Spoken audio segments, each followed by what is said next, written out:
Hey everybody, sorry for the kind of abbreviated, kind of chopped video that I kind of put out yesterday about the post-election kind of thoughts. I was kind of hot it was really top of mind, and it was kind of hot to kind of share a few ideas and thoughts that I had on the debate. Everybody, as I said yesterday, everybody's got an opinion, so take it for what it's worth.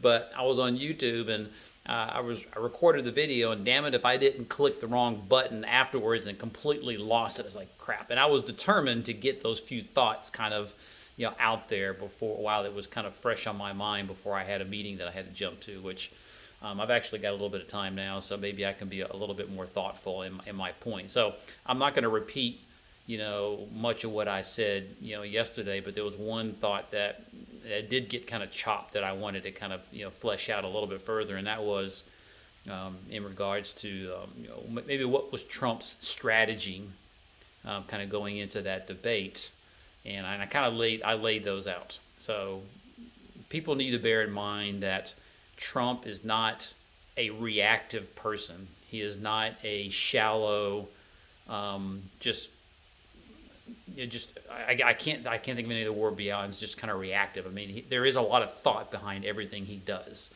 If there's one thing you should know about our president, is that there's a lot of thought behind most everything he does.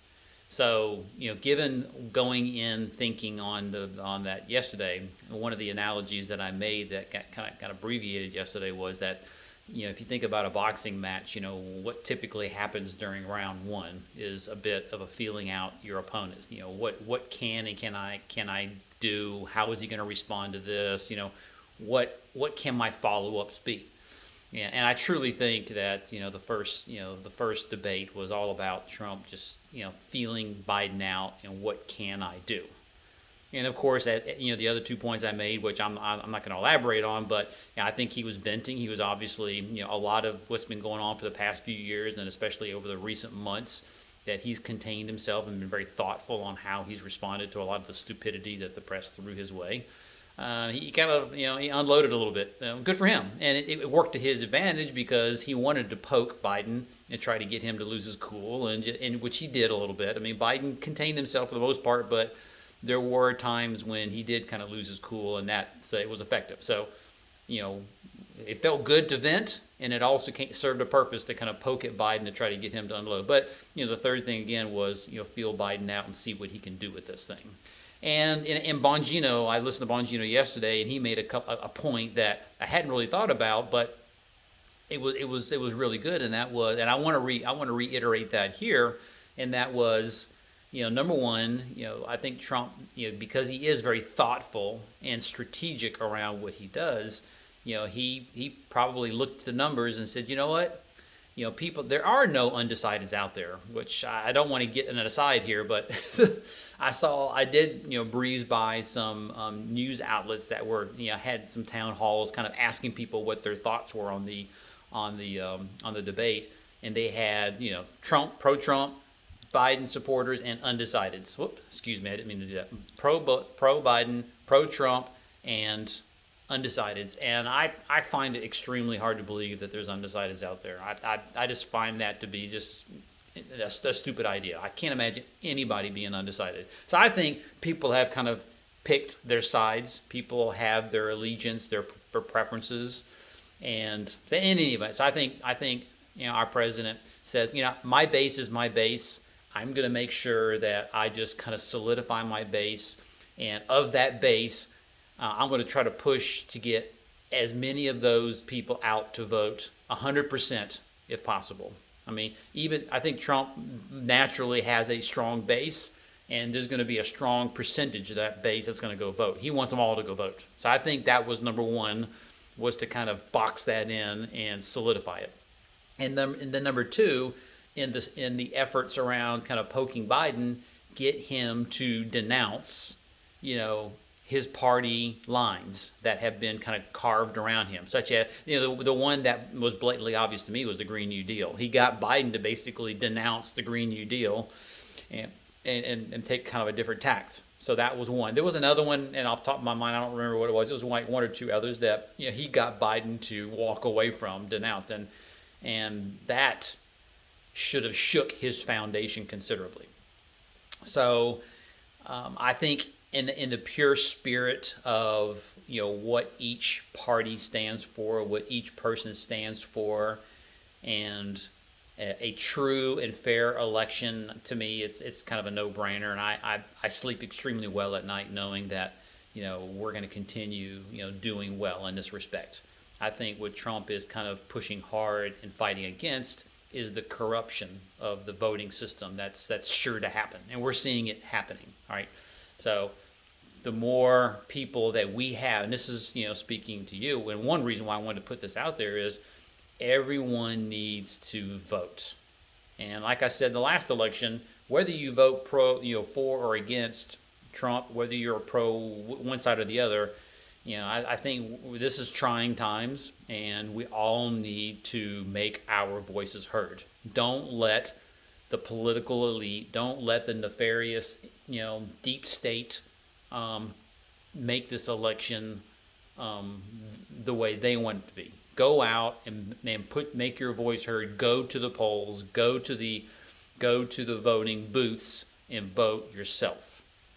And if we all come out in numbers, where we go one, we go all. If we come out in numbers in full force and we all do our part, no matter how nefarious, no matter how much unscrupulous things they do, they can't overwhelm and overcome we the people. They can't overcome the masses, which that is who we are. So, I think that's critically important for us to make sure that we all go out and vote and do our part. It's not a difficult thing to do. Go to early voting when there's nobody there.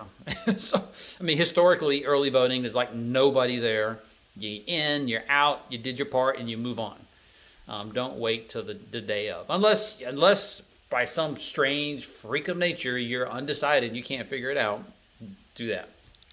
So in any event, I kind of wanted to just kind of put something a little bit more thoughtful out there, and that was kind of it. And I don't see any point in kind of iterating on what Biden stands for versus what Trump stands for. We all kind of got that.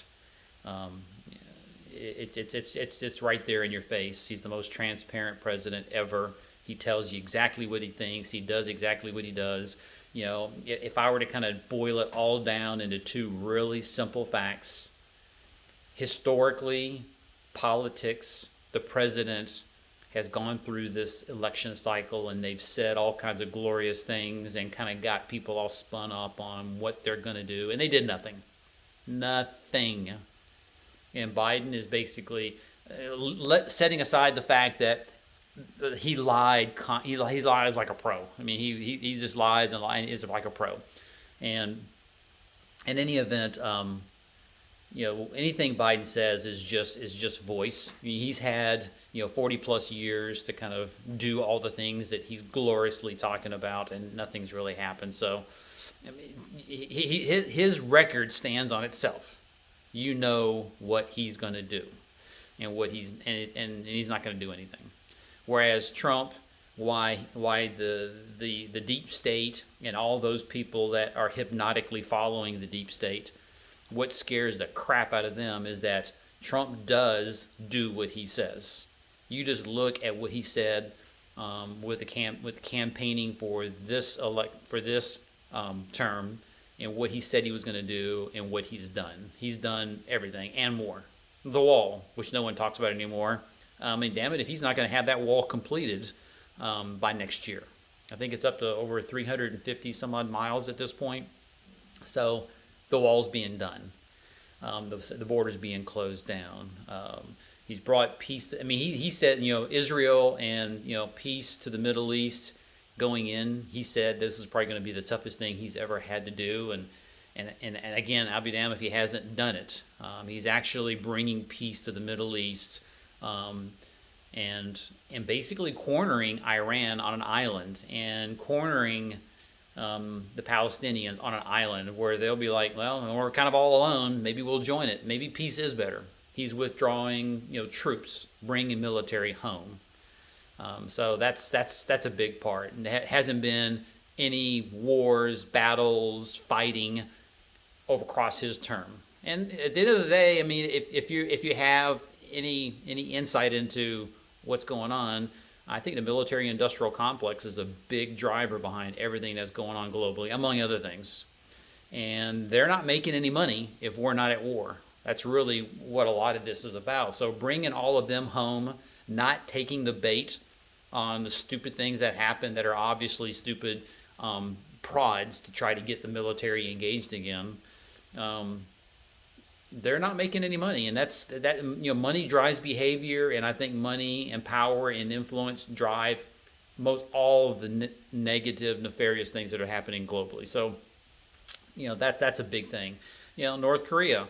I mean, everything was teed up for a war with North Korea, and you know, Trump was able to kind of mitigate that and bring peace to that region to what degree possible. So, brilliant. I mean, imagine what we could have done to bring peace to this world and to our country if everyone were behind him, if everyone were behind the movement, not just him, because he can't do this alone. So there's people working with him. If there weren't a constant battle on the other side to shut him down. So to me, it's a glorious thing to think about, and he's done a lot, but we still got a ways to go. And I've been saying it for a while, but you know, this election coming up is going to be ugly. No matter which way it goes, it's going to be ugly. So it's going to get worse before it gets better. So I'm fully anticipating that and expecting it, and I'm prepared, so I'm not worried about it. So anyway, that's kind of where I wanted to leave it. I wanted to get a little bit more of a thoughtful kind of narrative out there around kind of what I'm seeing and what I'm believing. And something to think about. Man, I don't know if this is an idea that's kind of popped up in my head, and it's just me, you know, reading the tea leaves and speculating, which is what I like to do. Is Jared Kushner? He's been very impressive to me, and I love, you know, some of his talking points that he's used with the media. He's been really quiet across Trump's term, and I haven't really known what to make of him. He's always been kind of in the background, and people talk about how brilliant he is. And I mean, he's been instrumental in a lot of what's happening in the Middle East and bringing peace there in the negotiations. And now he's becoming a more vocal leader around some of the things that he's been doing. So who's to say where, you know, he will play as time moves forward and beyond. So, you know, something to kind of keep an eye on. He's been very impressive. I like his calm demeanor, his articulation of ideas and thoughts, and kind of just putting it out there, you know, all the good things that he's done. So something to look forward to. In any event, just wanted to, again, I was a little rushed yesterday. I had these kind of key thoughts top of mind I wanted to put out there. So, and I'm not using YouTube recorder anymore. I'm going to do it the old-fashioned way and just simply upload it, which I think is a better way to go anyway. Talk soon, guys.